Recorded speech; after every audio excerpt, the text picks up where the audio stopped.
안녕하세요. 저는 30대 중반 여성이고 초등학생 딸이 하나 있습니다. 남편이랑은 2년 연애하고 결혼해 평범하게 지내왔는데요. 소심한 저와 달리 남편은 자신감 넘치고 리더십 강한 성격으로 연애 때는 고집 있는 모습이 믿음직스럽게 느껴졌어요. 하지만 결혼해서는 크고 작은 일에서 부딪히며 부담스러울 때가 많더라고요. 그래도 애교 많은 딸이 집안의 활력소라 참고 살았는데 남편이랑 같이 가게를 운영하게 되면서 싸움이 잦아지기 시작했어요. 결국 더는 참지 못하고 이혼까지 하게 됐는데 지금 생각해도 제가 잘못한 건 하나도 없는 것 같아서요. 여러분들에게 털어놓으면서 마음 정리를 해보려고 합니다. 그럼 지금부터 제 이야기를 시작해 볼게요. 남편과 저는 맞벌이를 하는 부부였어요.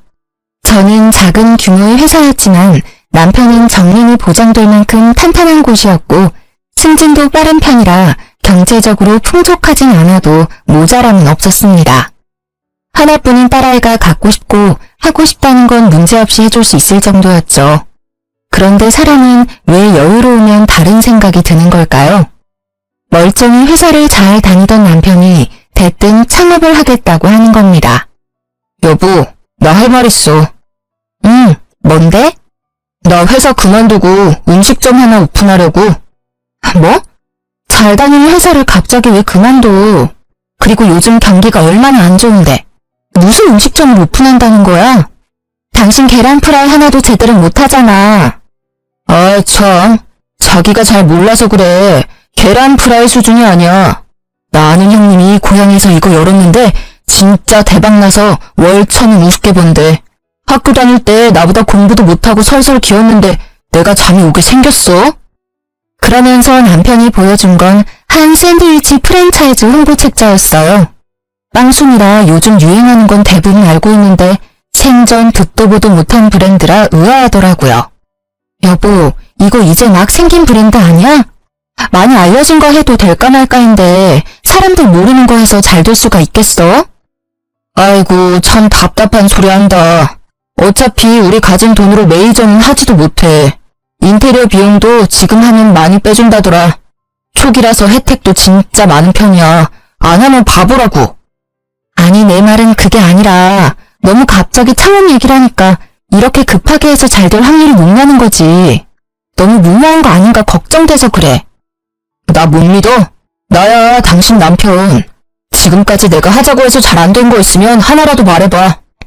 남편은 고집세고 자신만만하기로 타의 추종을 불허하는 성격이었어요. 가만히 말을 듣고 있으면 이미 반은 성공한 사람 같았죠. 그래도 안 된다고 꾸역꾸역 버텼는데 몇 달을 저를 붙잡고 늘어지더라고요.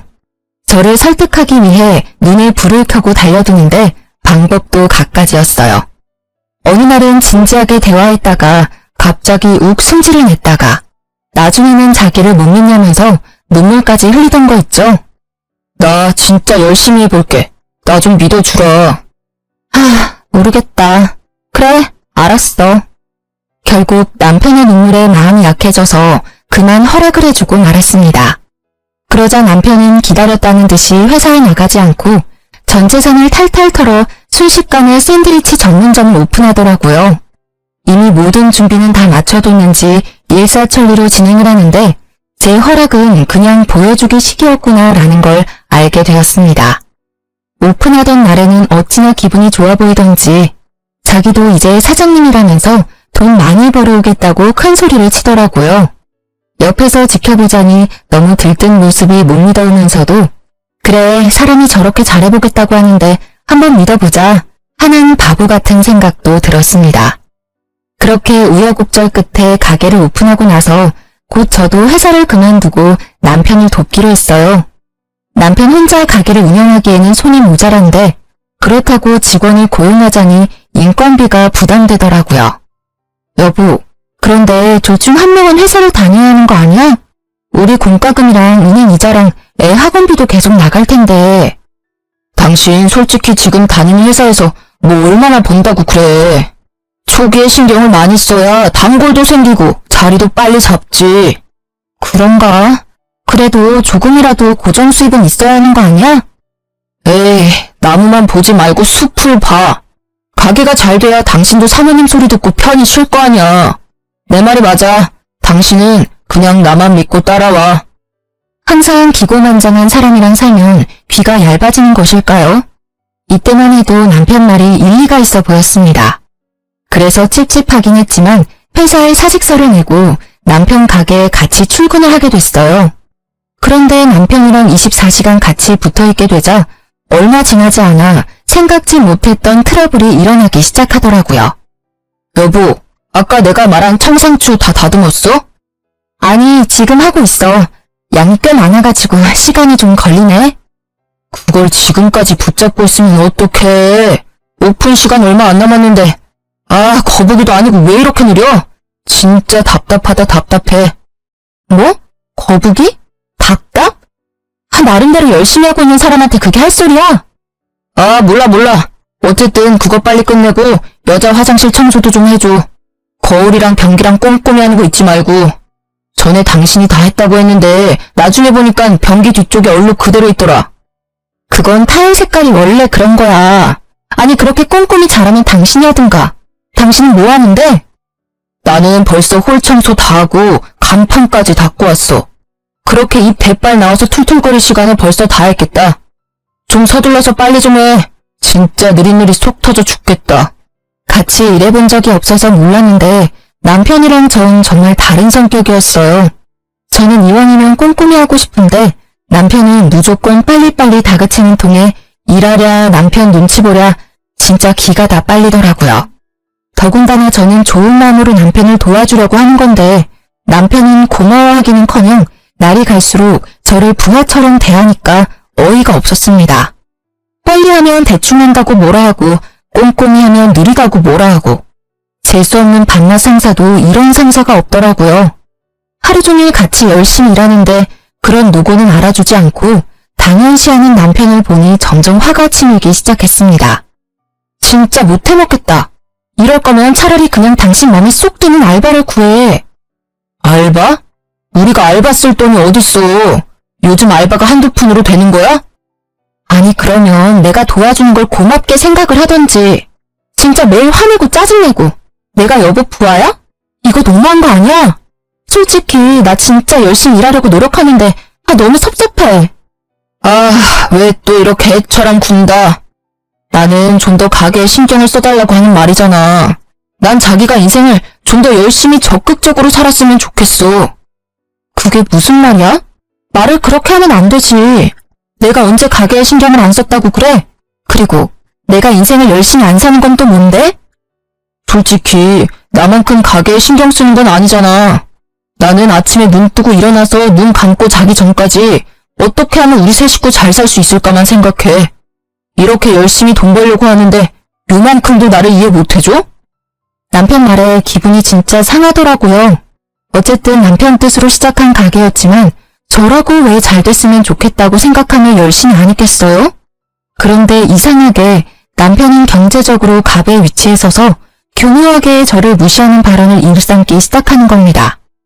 남편의 억지 논리에 기가 막혀 말도 제대로 안 나왔어요. 그렇게 가게에서 그는 사장님, 저는 알바생 같은 위치가 되고 있었습니다. 기분은 매우 나빴지만 어쨌든 둘이서 열심히 일한 덕분인지 가게는 점점 잘 풀려서 단골도 늘어나더라고요. 정말 오픈부터 마감까지 눈코 뜰 새 없이 바쁘게 재료 준비며 청소며 서비스 개발이며 둘이서 열심히긴 했거든요. 그러다 보니 나중에는 둘이서는 감당이 안 될 지경이라 자연스럽게 파트타임 알바도 구했는데요. 그런데 정말 아이러니하게도 가게에 조금 여유가 생기니 남편의 태도가 달라지더라고요. 여보, 나 이번 주 금요일 저녁에 친구들 좀 만나고 올게. 갑자기 왜? 가게 마감은 어쩌고. 아, 지혜씨가 조금만 더 도와주면 될 것 같은데. 어떻게 부탁 좀 하면 안 되나? 양심 좀 챙겨라. 저번에도 갑자기 약속 있다고 부탁해서 지혜씨 저녁 학원도 못 가고 엄청 난처했던 거 기억 안 나? 그런데 여보 놀러 가자고 또 그런 부탁을 하자고? 아니, 따로 돈을 쳐주면 되지. 어차피 알바도 돈 벌려고 하는 거잖아.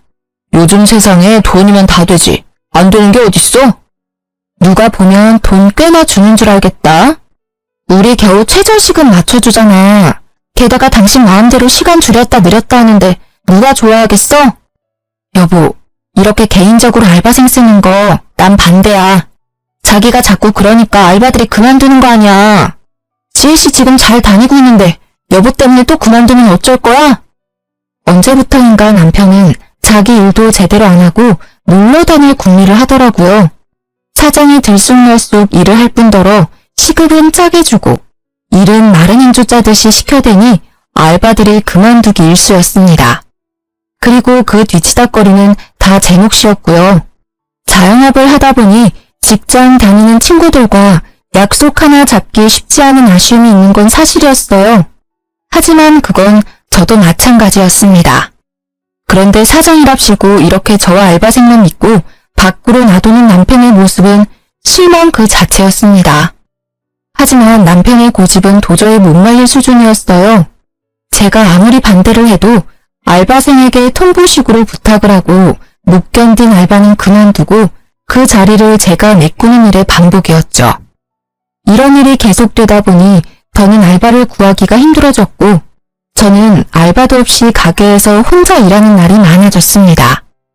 어느새 정신을 차려보니 남편은 가게에 신경을 안 쓰고 저 혼자 카운터, 주방, 홀 가릴 것 없이 훨씬 더 많은 일을 하고 있더라고요. 한 번은 이런 일도 있었습니다. 여보, 나 내일 결혼식 좀 다녀와야 할 것 같아. 무슨 소리야? 미쳤어? 내일 단체 손님 예약 있잖아. 10명이잖아. 그 정도는 여보가 혼자 해줄 수 있지 않아? 10명은 무슨? 100명이야. 오랜만에 100단위 단체 들어와서 좋다고 여보가 나한테 몇 번이나 얘기했던 거 기억 안 나니? 아, 맞다. 아, 어떡하지? 내가 가서 사회 봐준다고 약속했는데. 지금이라도 안 된다고 해야지 뭘 어떻게 해. 나 혼자 절대 못해. 100인분을 나 혼자 어떻게 만들어? 그럼 내가 최대한 빨리 갔다가 올게. 어차피 결혼식은 첫 타임이고 단체는 1시까지 배달이니까 충분히 갔다 올 수 있을 것 같은데. 제 시간에 온다고 장담할 수 있어? 절대 안 돼. 안 된다고 했다. 다음날 고집불통 남편은 제 이야기는 안중에도 없다는 듯이 재료 준비를 대충 끝내놨다면서 결혼식장으로 향했습니다. 제가 짜증내고 화를 내도 충분히 제 시간에 올 수 있다면서 같이 하면 되니까 걱정하지 말라고 호언장담을 하면서요. 하지만 모든 계획이 남편 뜻대로 될 수 있나요? 곧 주말 교통체증에 차가 막혔다면서 남편한테 연락이 오는 겁니다. 결국 저 혼자 100인분을 만들 수는 없으니 그만둔 알바생에게 사정사정해서 도와달라고 SOS를 칠 수밖에 없었어요. 겨우 시간 맞춰 제 시간에 배달을 해주고 열이 나 있는데 이때도 남편은 미안한 내색 하나 내비치지 않더라고요. 그렇다고 남편이 집안일에 신경을 쓰는 것도 아니었어요. 제가 남편 대신 가게에 매달리는 사이 하나뿐인 저희 딸은 집에서 혼자 방치되고 있었습니다. 가게 마감을 마치고 집에 돌아오면 밤 10시가 훌쩍 넘었어요. 그 사이 학원을 뺑뺑이 하고 돌아온 초등학생 딸은 혼자 밥 먹고 숙제하다가 지쳐 잠들기 일쑤였습니다. 그런 딸을 보면 내가 지금 뭐하는 건가 싶고 너무 마음이 안쓰럽고 속상하더라고요. 그렇게 안타까움을 느끼는 것도 잠시 밀린 빨래, 설거지, 요리를 하다 보면 잠잘 시간도 부족해서 예민해졌습니다. 그럼 또 아이에게 잔소리하며 스트레스를 풀게 되던 거 있죠. 그러다 문득 정말 이래서는 안 되겠다는 싶은 생각에 정신이 번쩍 들더라고요. 여보, 그렇게 집에 와서 누워만 있지 말고 밥 먹고 설거지라도 좀 해. 조금만 있다가 할게. 너무 피곤해서 그래. 나는 안 피곤해? 조금만 있다가 하다가 그냥 자버릴 거잖아. 피곤하다면서 누워서 폰 게임은 몇 시간씩 잘도 안 해. 너무 뻔뻔하다고 생각 안 해? 아, 하루 종일 일하고 와서 이 정도도 못 쉬어? 나 좀 들들 볶지 마. 당신 아니라도 힘들어 죽겠다. 혼자만 일하는 것처럼 굴지 좀 마. 당신 하는 것만큼 나도 일하는데 나만 집안일까지 다 하고 이거 너무 불공평하다는 생각 안 들어? 당신 친구들한테 물어봐. 내가 이상한지 당신이 이상한지. 그럼 당신도 하지 마. 그냥 돼지우리처럼 막 살면 되겠네. 그걸 말이라고 하니?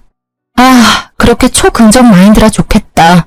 집은 돼지우리에 우리 딸내미 하나 있는 거 저렇게 방치되는데 불쌍하지도 않아? 집안일 하기 싫으면 딸내미 숙제라도 좀 봐주든가. 당신 요즘 애한테 따뜻하게 말이라도 한마디 걸어준 적 있어? 순간 남편에게 다다다 쏘아대는데 참았던 눈물이 다 나더라고요. 더 이상은 이렇게 못 살겠다는 생각이 들면서 항상 저에게 통보하는 남편에게 저도 한마디 해주고 싶었습니다. 안 되겠다. 나 가게 그만둘래. 뭐? 가게 그만두고 뭐 할 건데? 저녁에 퇴근하는 대로 취업할 거야. 우리 딸 불쌍해서 안 되겠어. 취업? 당신이 무슨 아가씨인 줄 알아? 취업하겠다고 마음먹으면 여기저기 다 붙게. 어디 한번 해봐. 남편의 비웃음이 귓전을 때렸어요. 그래서 더 이 악물고 폭풍 이력서 내고 면접을 봤습니다. 운이 좋았는지 다행히 집 근처에 알맞은 사무직을 하나 구할 수 있었어요. 월급은 적지만 학원 다녀온 딸을 픽업할 수 있는 시간대에 퇴근할 수 있다는 것만으로도 만족스러웠습니다. 처음에는 언제까지 가나 두고 보자 모두였던 남편도 제가 면접에 붙자 알바를 다시 구해야겠다면서 수긍을 하더라고요. 그렇게 남편과 저 그리고 딸까지 세 식구가 다시 제자리를 찾나 싶었어요. 그런데 공교롭게도 이쯤부터 남편 가게에 적신호가 켜졌습니다. 인근의 유명 프랜차이즈 샌드위치 업체가 들어오면서 남편 가게 매출이 눈에 띄게 뚝 떨어지기 시작한 겁니다. 일을 마치고 돌아온 남편의 얼굴이 어두운 날이 늘어났죠. 하루 종일 서서 일하고 왔는데 반찬이 이게 뭐야? 왜? 당신 콩나물국이랑 고등어 좋아하잖아. 애써 좋아하는 걸로만 차려놨는데 왜 갑자기 안 하던 반찬 투정이야? 맨날 그 국에 그 반찬. 좀 맛있는 것도 하고 그래라. 하루 종일 컴퓨터 앞에 앉아서 딩가딩가 놀다가 오면서 마트 가서 좀 신경 써서 밥도 차려주고 그러라고. 지금 말 다 했어?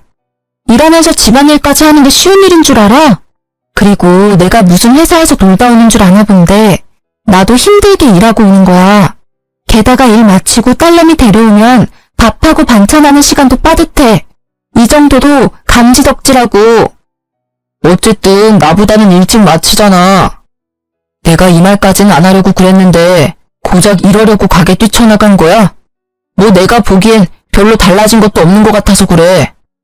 달라진 게 왜 없어? 따뜻한 밥 차려줘, 국 차려줘. 우리 딸 숙제도 내가 하나하나 다 봐줘. 엄청난 변화야. 숙제를 뭘 봐주는데? 그런데 애 성적이 이 모양이야? 학원 비싼데 다니면 뭐해? 티나는 게 없잖아, 티나는 게. 점점 남편은 가게가 잘 안 풀리는 스트레스를 집에다 풀더라고요.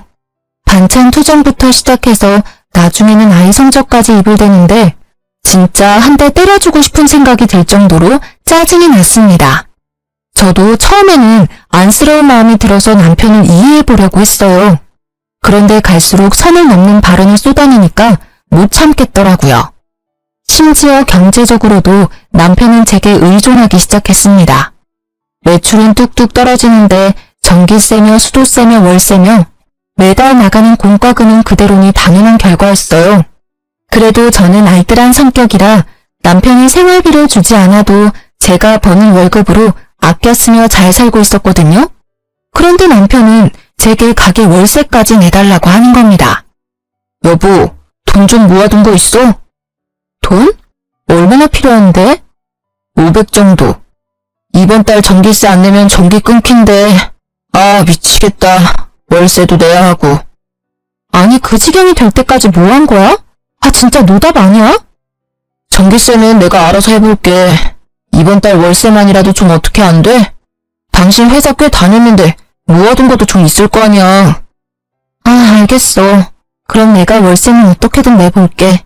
근데 당신 가게 그냥 접으면 안 돼? 회복될 기미도 안 보이는데 언제까지 밑 빠진 독에 물 붓기처럼 이렇게 살 순 없잖아. 진짜 짜증나네. 가게에 들어간 돈이 얼만데 무슨 가게를 접어. 사업하다 보면 이 정도 고비는 다 오는 건데 아직 망한 것도 아니잖아. 당신은 내가 망하길 기다리는 사람처럼 얘기를 하네? 아니 그게 아니라 지금 우리 형편도 안 좋은데 무리해서 가게 운영해봤자 됐다 됐어. 이번 달만 지나면 내가 당신한테 도와달라고 할 일 절대 없을 거야. 진짜 치사해서. 다 회사 다니고 애 키우고 그렇게 살아. 유세 좀 떨지 마. 적반하장으로 혼자 성질내고 욱하는 남편의 모습에 기가 막혔습니다.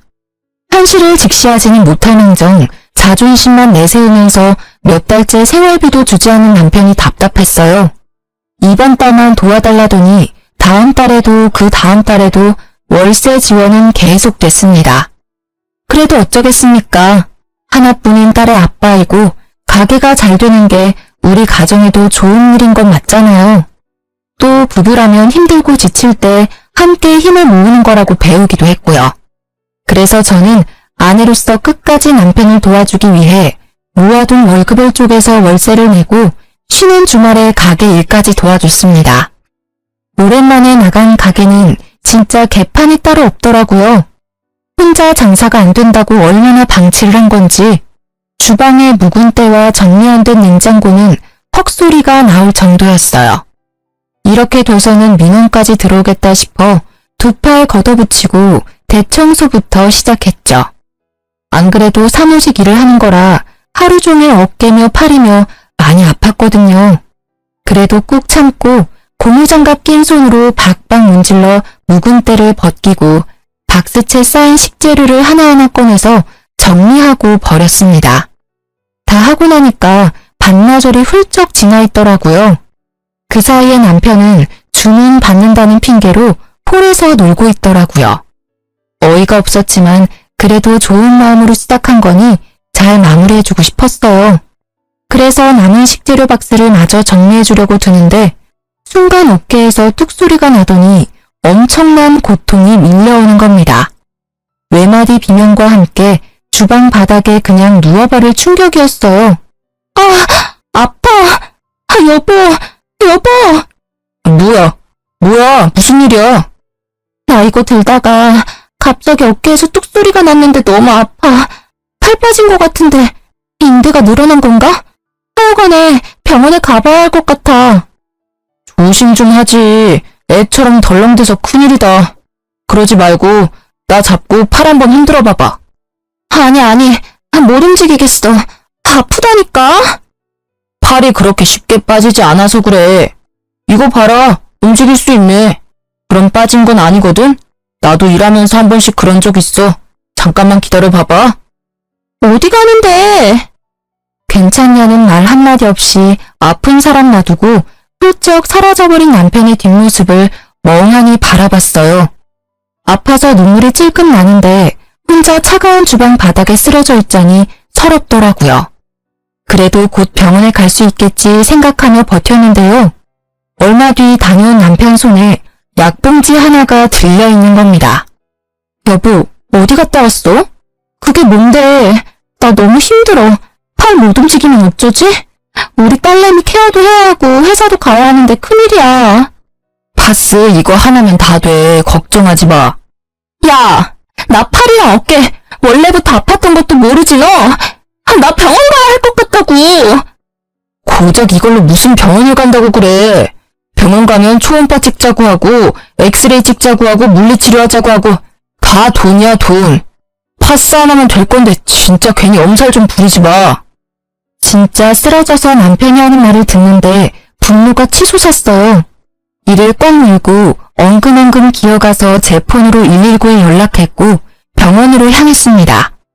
결과는 어깨 빠짐이었고 통증이 심했을 텐데 어찌 참으셨냐고 다들 놀라더라고요. 의사 앞에서 보호자 명목으로 따라온 남편은 끝까지 이상하다 하면서 고개를 갸웃거리고 있었어요. 남이 보면 보호자가 맞나 싶을 정도로 대면대면한 모습이었죠. 가만 보니 자기가 생각했던 것보다 더 심한 상태인 게 이해가 안 됐는지 의사와 간호사를 잡고 진짜냐고 진짜 팔 빠진 거냐고 거듭 묻고 있더라고요. 멍청하게 또한 그 모습을 보는데 아주 남아있는 정이 뚝 떨어졌습니다. 나 더는 못 참겠어. 내가 바보처럼 참고 살아주니까 아주 우습지? 왜 갑자기 급발진인데 치료 잘 됐잖아. 그럼 된 거 아니야? 사람이 다쳤으면 괜찮냐고 묻는 게 우선 아니야?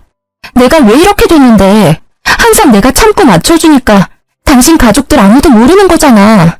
당신 이렇게 뻔뻔한 거 안 되겠어. 나 지금 당장 어머니한테 다 말해버릴 거야. 내가 당신 가게 시작하고 어떻게 살아왔는지 어머니도 아셔야 돼. 너무 열이 받아 아픔을 이끌고 시댁으로 향했어요. 집에는 시모 혼자 TV를 보고 있더라고요. 남편을 돕는다고 아이를 잠시 시댁에 맡겼는데 다행히 시부가 공원에 데리고 나갔다고 했습니다. 아이 앞에서 화내고 싶지 않았는데 잘 됐다 싶었죠. 연락도 없이 씩씩거리며 온 며느리의 모습에 놀랐는지 시모가 두서없이 이것저것 물어대더라고요. 연락도 없이 무슨 일이야? 애비는 어디 가고 혼자 왔어?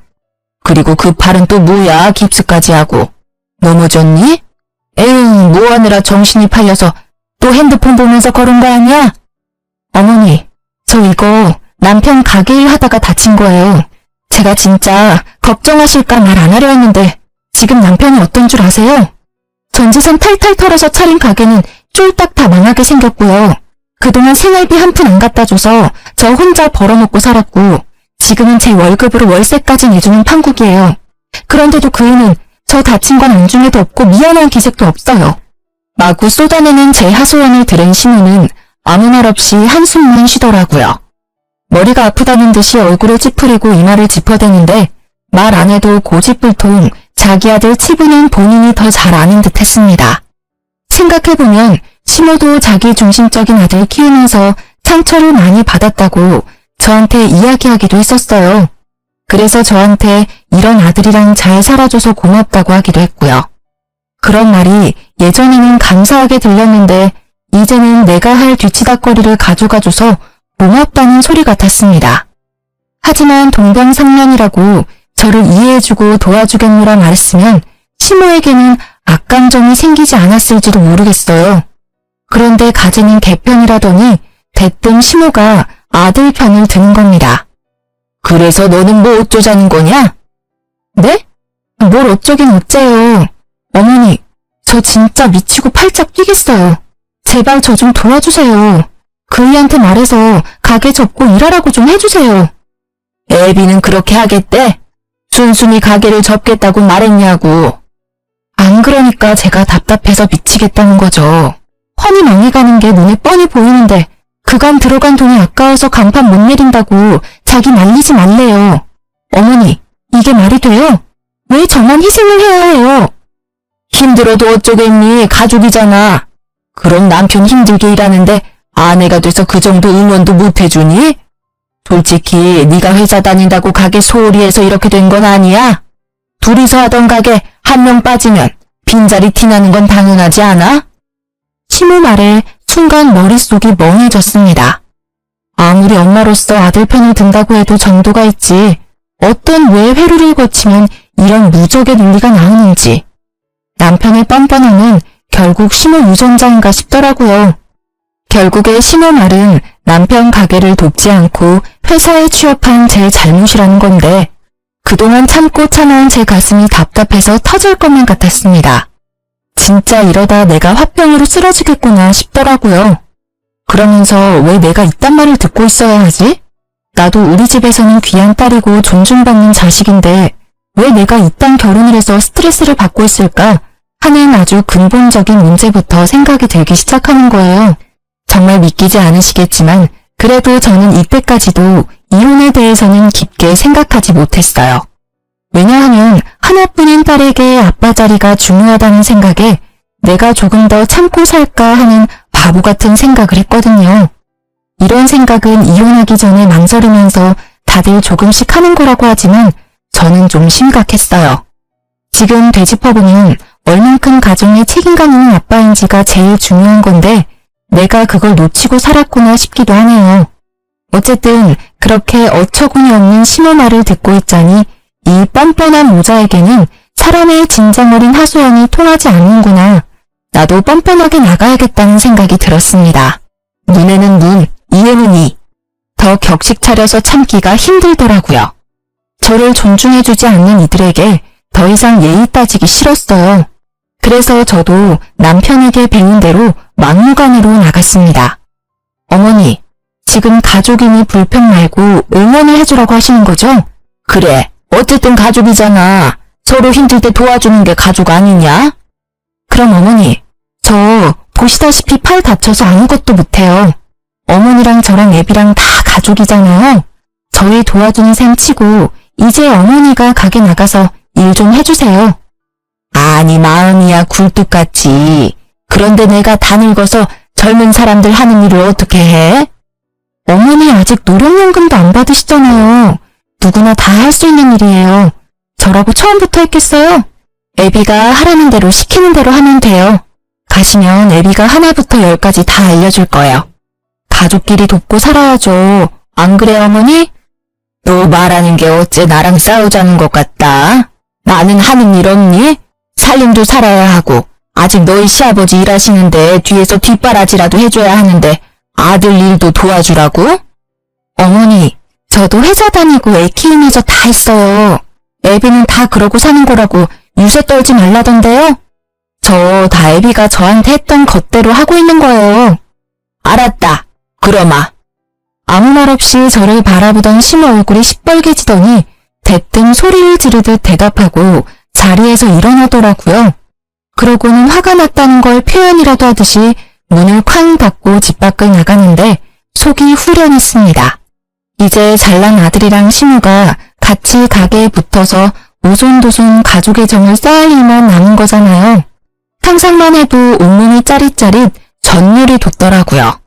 심우는 심우 말대로 가족끼리 응원해줄 수 있으니 좋고 저는 이제 가게에 신경 안 쓸 수 있으니 좋고 남편도 뭐 가게에 공짜로 일해주는 사람 생기니 또 좋고 일석삼조라는 생각이 들기도 했습니다. 그날 밤 집으로 돌아가니 남편한테 전화가 바리바리 오더라고요. 심우가 여기저기 하소연을 했는지 시댁 식구들이 돌아가면서 전화가 와서 어찌된 상황인지 묻는 듯 했어요. 남편은 그때마다 모르겠다 애휴하는 한숨 섞인 대답으로 넘어가는데 제 팔이 다친 지 얼마 되지 않아서 그런지 저를 그냥 뚱한 표정으로 멀리서 바라볼 뿐 시비를 걸진 않더라고요. 최소한의 양심은 있나 보네 생각했습니다. 그래서 그냥 조용히 회사에 병가를 내고 딸의 케어만 신경 썼어요. 그런데 진짜 욱하고 고집불통인 남편은 심우를 닮은 게 틀림없더라고요. 정말 콩콩 팥팥이라고 느낀 게 다음 날부터 심우가 정말로 남편 가게에 출근해서 보란 듯이 일을 하는 겁니다. 한 며칠 동안은 그렇게 평화로운 일상이 흘러갔어요. 남편과 저, 심우 모두 각자의 자리에서 열심인 듯 했거든요. 그러다 갑자기 걸려온 남편의 전화 한 통에 억지 평화가 깨져버렸습니다. 가게에서 일하던 심우가 다쳤다면서 빨리 시댁으로 오라더라고요. 어디가 어떻게 다쳤는지 말도 안 해주고 화가 나서 씩씩거리는데 무슨 일인지 궁금하기도 하고 걱정이 되기도 했습니다. 그래서 급히 가방을 챙기고 시댁으로 들어섰는데 팔에 깁스를 한 심우와 화가 잔뜩 난 시댁 식구들이 저를 맞이하더라고요. 안절부절 못하고 서 있는 남편과 이 상황을 스캔하는 사이 시부가 저를 향해 버럭 소리를 지르더군요. 에이미 너 진짜 그렇게 안 봤는데 내가 아주 며느리를 잘못 봤구나. 어디 이제 속이 시원하냐? 그게 무슨 말씀이세요? 어머니 어쩌다 다치신 거예요? 너 때문이잖아. 네가 애비 일 도와주라고 난리 부려서 애비 가게에서 일하다가 넘어졌는데 발 인대가 다 늘어났단다. 이게 다 무슨 일이냐? 며느리가 돼서 효도는 못할 망정 할 일이 없어서 시어머니하고 싸움을 해? 진짜 기절초풍하겠다는 말이 이런 거구나 싶었습니다. 어느새 저는 시어머니하고 감정 싸움에서 팔 인대까지 늘어지게 만든 천하의 나쁜 며느리가 돼 있더라고요. 시무는 시부의 말이 끝나기 무섭게 흑흑거리며 울음을 터뜨렸어요. 그랬더니 어찌나 슬피 우는지 지켜보는 시댁 식구들이 다 우는 겁니다. 저는 눈물 한 방울 나지 않았고 오히려 이 어이없는 상황에 헛웃음이 났어요. 지금 저 혼내려고 부르신 거예요? 그리고 그게 왜 저 때문인가요? 어머니가 말씀 좀 해보세요. 저희 싸움을 한 게 아니라 어머니가 가족끼리 돕는 거라고 스스로 일하겠다고 알았다고 하신 거잖아요. 그리고 유치해서 말하기 그런데 저도 이렇게 다쳤어요. 똑같이 애비 가게에서 일하다가요. 안 보이세요? 젊은 너랑 같아? 내가 너를 살갑지는 않아도 예의는 바른 줄 알았는데 이제 보니까 아주 발랑 까져서 헛바람이 제대로 들었구나. 너 때문에 늙은이가 무리하다가 이 사달이 난 거 아니야? 어디서 바락바락 말댔구야? 늙은이 팔 못 쓰면 네가 책임질 거야? 아니, 아버님, 말씀을 그렇게 하시면 안 되죠. 그래서 팔 다친 게 결국 제 잘못이란 말씀이세요? 엄밀히 따지면 망해가는 가게 안 접고 고집 부려서 화를 부른 아들 잘못이죠. 네 잘못이지. 우리 아들이 뭘 잘못했다고 그러냐? 제 딴에는 먹고 사려고 노력하다 이렇게 된 건데 그것도 이해 못해줘? 너는 며느리가 돼서 이때다 싶어 늙은 시험이 이겨먹으려고 한 거 아니야? 이렇게 골탕 먹이니까 속이 시원해? 정말 사람의 어이가 없으면 이상한 생각이 들기도 하나요? 시부의 역정을 듣는데 순간 시모가 부럽기도 하더라고요. 시부는 시모 다쳤다고 이렇게 화를 내고 걱정하면서 편을 드는데 제 남편은 제 걱정은 아랑곳 없이 한가로웠으니까요. 그래서 바보처럼 멍하게 시부의 큰 소리를 듣고만 있었는데 제가 또 조용하니까 이때다 싶었는지 한자리에 모인 신우들도 한마디씩 하는 통에 정신이 들었어요. 기다렸다는 듯이 다들 제가 잘못했다면서 저를 죄인처럼 몰아가더라고요. 그제서야 내가 정말 참고 살아주니까 이런 바보 취급을 받는구나. 이렇게 자기 자신만 생각하는 사람들이랑 내가 어떻게 한 가족이 될 수 있다고 생각을 했을까 하고 화가 치밀기 시작했습니다. 그래서 제가 어떻게 하길 바라세요? 사과를 해야지. 마음 같아서는 무릎 꿇고 사죄하라고 하고 싶지만 내가 애비랑 손녀 생각해서 그렇게는 안 한다. 네 딸 보기에 부끄럽지도 않냐? 자식 보기에 부끄러운 줄 알아야지. 이런 제 마음도 모르고 시부는 무릎 꿇는 사죄를 입에 담질 않나. 나중에는 제 자식까지 내세워 성질을 내더라고요. 정말 지금 생각해도 시모만 썰고 도는 시댁 식구들과 이 모든 상황을 초래한 남편은 분노 유발자 같습니다. 마지막 남은 이성의 끈이 뚝 끊어질 수밖에 없더라고요. 아픈 팔에서 느껴지는 고통보다 이런 덜 떨어지는 사람들과 살붙이고 살았던 제 과거에 대한 화환이 들어 슬프기도 했어요. 결정적으로 이 상황에서 맨날 입으로 나불나불 지적질하던 남편은 다 지 편을 들어준다고 생각했는지 뒤에 숨어서 말 한마디 하지 않고 있었죠. 그 모습을 보니 너무 빡쳐서 가방을 뒤져 남편이 사다 줬던 파스를 꺼냈습니다. 그리고는 바로 시모한테 냅다 던져버렸어요. 저 사과 못해요. 잘못한 게 없으니까요. 잘난 아들이 저한테 준 파스예요. 그거 붙이면 다 괜찮다네요? 미쳤어? 이게 무슨 짓이야? 잘 들어. 나는 당신하고 더 이상 못 살아. 나만 하는 희생 더는 강요하지 마. 뒷불도 없으면서 자존심만 세우면 다야? 이 사람이란 망할 가게는 여러분들이 잘난 가족이니까 잘 도와주세요. 전 이 사람하고 이혼하려고요. 집 밖으로 나가는 제 뒤로 무수히 많은 소리가 들렸어요. 대부분 고형과 호통이었는데 이혼을 내뱉고 돌아서니까 제 머릿속이 차분하고 맑아져서 하나도 무섭지 않더라고요. 오히려 이 엉망진창인 가족들에게서 벗어날 수 있어서 다행이라는 생각이 들기도 하고 속이 통쾌했습니다. 그렇게 고집불통 남편하고는 깔끔하게 이혼했어요. 저에게 문제가 없고 남편은 경제권을 상실했기 때문에 초등학생인 딸의 양육권은 제가 가질 수 있었습니다. 갑자기 아빠의 자리가 비게 된 딸에게 미안한 마음은 들더라고요. 그래서 괜찮은지 세심하게 챙겨보고 물어봤는데 입으로만 딸 사랑을 외쳤던 아빠였던 터라 크게 정은 없는 듯 했어요. 오히려 제가 더 살펴주고 챙겨주니 좋아하는 기색이라 다행이었습니다. 곧 사춘기가 시작될 텐데 더 꼼꼼하게 케어해줄 예정이에요. 그리고 정말 남편 가기를 나와서 회사에 취업한 건 신의 한 수더라고요. 팔 때문에 조금 고생하긴 했지만 그래도 아껴 쓰면서 월급을 차곡차곡 모아 딸에게 필요한 건 다 지원해줄 생각입니다. 무능하면서 자존심만 내세우는 남편보다는 성실하고 책임감 있는 제가 더 낫지 않을까 싶어요. 예전에는 남편이 알아서 다 한다고 자기 말만 들으라고 고집을 부리니까 뒤에서 지켜보곤 했는데요. 이제는 제가 사랑하는 딸아이를 지켜야 하기 때문에 더욱더 강하고 씩씩한 엄마가 되려고 해요. 애벌레가 나비가 되려면 엄청난 시간과 노력이 필요하듯 저 역시 결혼과 이혼으로 한 뼘 더 성장한 느낌이네요. 전 남편을 만나서 고생한 거 생각하면 화가 나지만 딸이 있으니까 최대한 과거는 잊고 미래만 생각하려고요. 그런데 어리석은 전 남편은 아직 철이 덜 들었는지 들리는 소문으로는 망한 가게를 살려보겠다고 친구들한테 여기저기 손을 벌리다가 못 갚아서 손절당하고 인간관계도 망했다고 하더라고요. 진짜 자기를 생각하는 사람들이 해주는 조언은 제대로 듣지 않고 당장의 자존심만 내세우는 결과 같기도 한데요. 거기서 정신을 못 차리고 결국 고금리 사금융에도 손대서 이자 감당을 못해 파산하고 신용 불량자까지 된 모양이에요. 정말 이혼하지 않고 계속 참고 살았으면 저희 딸에게까지 피해가 가고 저 역시 못난 부모가 될 뻔했으니 진짜 이제라도 헤어지게 돼 다행이라는 생각이 듭니다. 여기까지가 제가 이혼을 하게 된 이야기예요. 정말 속이 후련하고 앞으로 딸과 함께 걸어갈 내일이 기대가 되네요. 길고 긴 이야기를 들어주셔서 정말 감사해요. 저희 모녀가 살아갈 앞날도 응원해주시면 더 감사하겠습니다.